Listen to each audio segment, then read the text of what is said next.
जय गुरुदेव, जय गुरुदेव,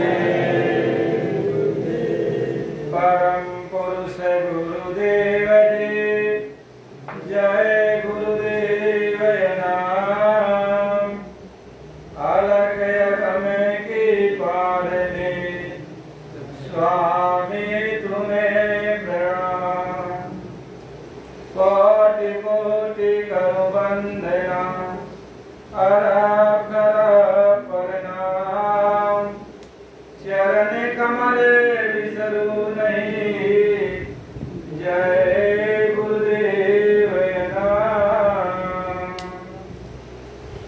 जय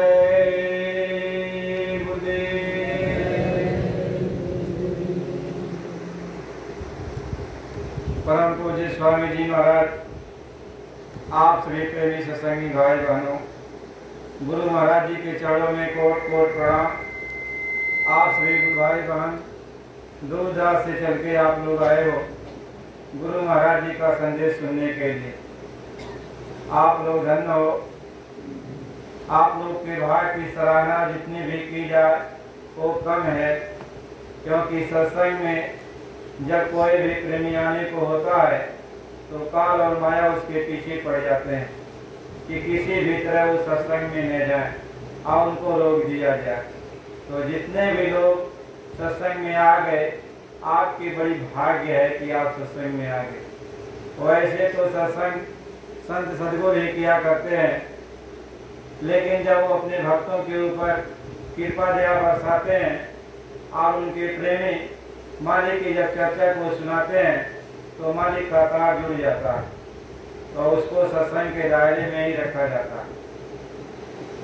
इसलिए आप सभी प्रेमियों, मालिक की दया से आप सत्संग में आए हो तो सत्संग के एक एक वचन को बड़े ध्यान से सुनो और अपने जीवन में उतार लो, क्योंकि ऐसा सत्संग जीवन में कभी कभी सुनने को मिलता है। सत्संग तो बहुत होता है, लेकिन आत्मा और परमात्मा का मिलन का जो सत्संग होता है वो बहुत कम ही मिलता है। इसलिए सत्संग के एक एक वचन को बड़े ध्यान से सुनना चाहिए।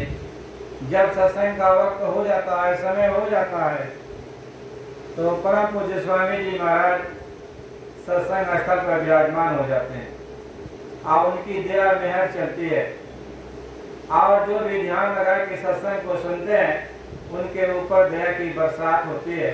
और जितना समय सत्संग में वो बैठे रहते उतना समय में उनके कितने जन्मों की मैल साफ हो जाती है। इसलिए यह एक सत्संग है जहाँ आपके कर्मों की मैल को साफ किया जाता है।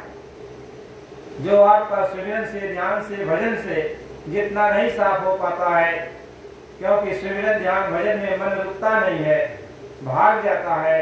लेकिन सत्संग में 1 घंटे, आधे घंटे, पौना घंटे, 15 मिनट जो भी समय यदि रुक जाता है तो उसमें आपके कई जन्मों की मैल साफ हो जाती है। इसलिए सत्संग की महिमा गाई गई। सत्संग है कि महिमा रघुराई, वेद पुराण उपनिषद गाई। तो वेदों में, पुराणों में, उपनिषदों में, ग्रंथों में भी सत्संग की महिमा है और संत महात्मा जो इसकी महिमा का बखान करते हैं तो करते ही हैं। इसलिए सत्संग की महिमा का वर्णन आज तक न कोई कर पाया है, न कोई कर सकता है।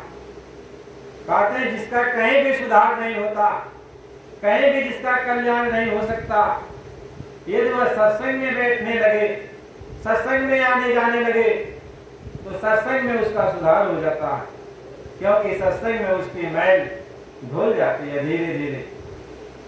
कैसा सुधरही सत्संगति पाई, और पारस मनिए उधात सुहाई। जैसे सोना है, जंग लगा हुआ है, जंग साफ हो गया तो पारस मणि उस लोहे को छू देता है तो वह सोना बन जाता है। ऐसे सत्संग में यदि जीव आके बैठ जाता है और उसकी मैल साफ हो जाती है तो मालिक विराजमान है और उसको अपने में मिला लेता। इसलिए महात्मा ये समझाते हैं कि सत्संग को बराबर सुनना चाहिए, सत्संग बराबर करना चाहिए। और जब आप बराबर सत्संग सुनोगे, बराबर सत्संग में बैठोगे तो आपकी मैल साफ होने लगेगी। और जब मैल साफ हो जाएगी तब आप कुछ सोच पाओगे, तब आपके अंदर कुछ विचार पैदा होगा। यदि मैल साफ नहीं हुई तो कोई विचार आप नहीं कर सकते हो, कुछ भी आप नहीं कर सकते। क्योंकि एक सरागी आदमी को यदि आप ज्ञान दोगे तो वह ज्ञान सुन नहीं सकता। एक कामी आदमी को यदि आप ज्ञान सुनाते हो तो वह सुन नहीं सकता। एक लोभी आदमी को यदि आप ज्ञान सुनाते हो तो सुन नहीं सकता।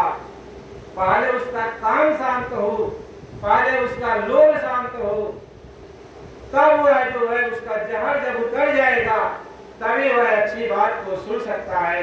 महात्मा इस बात को सुनाते हैं, इस बात को समझाते हैं।